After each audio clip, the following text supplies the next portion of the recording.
78वें स्वतंत्रता दिवस को पूरा देश हर्षोल्लास के साथ बड़ी धूमधाम से मना रहा है। एक तरफ जहां सरकारी भवनों सहित कई ऐतिहासिक स्थलों को तिरंगे झंडों व झालरों से सजाया गया, तो कहीं सांस्कृतिक कार्यक्रमों का आयोजन, तो कहीं तिरंगा यात्रा, तो कई आकर्षक झांकियां निकाली गई। तो वहीं अनोखे अंदाज में समाज सेवी इंजीनियर सुनील यादव ने इस आज़ादी के उत्सव को उन लोगों के साथ मनाया जिनके अपने सगों ने ठुकरा दिया। 15 अगस्त के दिन समाजसेवी इंजीनियर सुनील यादव आजमगढ़ जनपद के निजामाबाद तहसील क्षेत्र के बघौरा इनामपुर स्थित वृद्धाश्रम पहुंचे। वहां पहुंचने के बाद उन्होंने उन सभी वृद्धजनों का हालचाल लेते हुए उन्हें फल व वस्त्र वितरित किया। इस दौरान उन्होंने कहा कि आज जहां पूरा देश आज़ादी का उत्सव मना रहा है, वहीं मैंने भी इस उत्सव को मनाने के लिए ऐसी जगह और उन्हें चुना जिनको अपनों ने ही ठुकरा दिया। हमें इन लोगों से मिलकर काफ़ी दुख भी हो रहा है, लेकिन खुशी भी है कि मुझे इन लोगों का आशीर्वाद मिला। वृद्धाश्रम को देखने के बाद इंजीनियर सुनील यादव ने वचन देते हुए कहा कि अब से वृद्धाश्रम के सभी बुजुर्गों का माँ बाप समान हर संभव मदद के लिए तत्पर रहूंगा। अपने माँ बाप को इस तरह छोड़ देना एक बुरे कर्म की श्रेणी में आता है। बुजुर्गों का घर में रहना ही आपकी बहुत बड़ी ताकत है। मैं इंजीनियर सुनील कुमार यादव हूँ, आजमगढ़ का निवासी हूँ। स्वतंत्रता दिवस के दिन अपने क्षेत्र के जनता के साथ मैं इस पर्व को मनाना चाह रहा था, आया भी था, मनाया भी।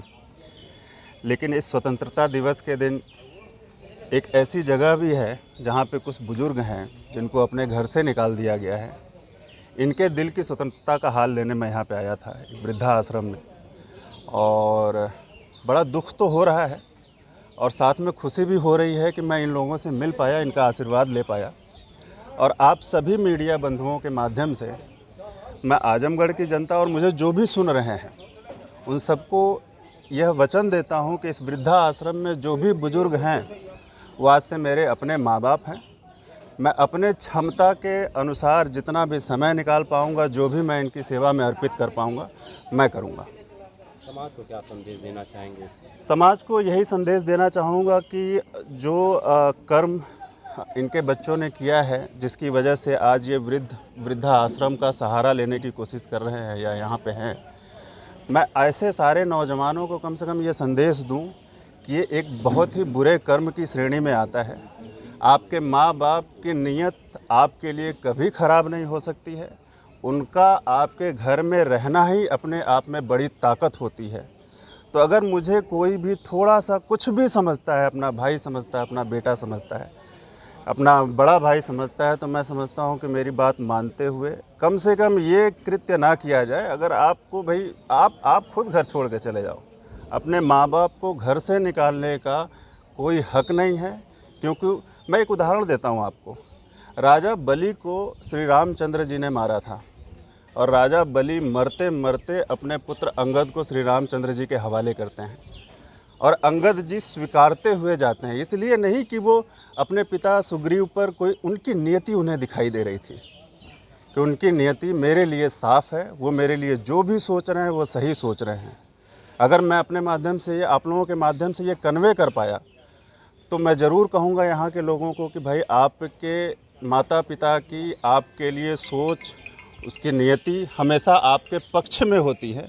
कभी उनके बारे में कुछ गलत ना सोचें, उनकी सेवा करें। जैसे सेवा उन्होंने आपके पैदा होने के बाद आपकी की थी, उनके बुजुर्ग होने के बाद आपकी अपनी नैतिक जिम्मेदारी है कि आप करें। वरना कर्मों का ये ऐसा चक्र है कि कहीं ना कहीं घूम के आपके ऊपर भी आएगा। उससे बचने के लिए आपको अपने माँ बाप की, अपने घर के बुजुर्गों की सेवा ज़रूर करनी चाहिए। ये पीपीपी मॉडल है वृद्धा आश्रम जो है, तो इसमें जो सहयोगी जन, जैसे सर ने सहयोग किया ऐसे, और सरकार के जो ये वित्त पोषित है, तो सरकार और जनता के सहयोग से ही चलता है। तो उसमें जो भी स्वेच्छानुसार मांगा नहीं जाता है, जो भी स्वेच्छानुसार जो करते हैं, जो आगंतुक महानुभाव हैं, जो दानदाता हैं, तो वो स्वीकार्य होता है। और इससे जो है वृद्धों के मन में हर्षोल्लास होता है। प्रतिवर्ष में 2 बार हमारी तरफ से भी अंग वस्त्र प्रदान किए जाते हैं, सारा जाड़े का वस्त्र और गर्मी का वस्त्र। जो 1 अक्टूबर को अंतर्राष्ट्रीय वृद्धजन दिवस होता है, उसमें हम लोग बहुत बड़ा कार्यक्रम करते हैं।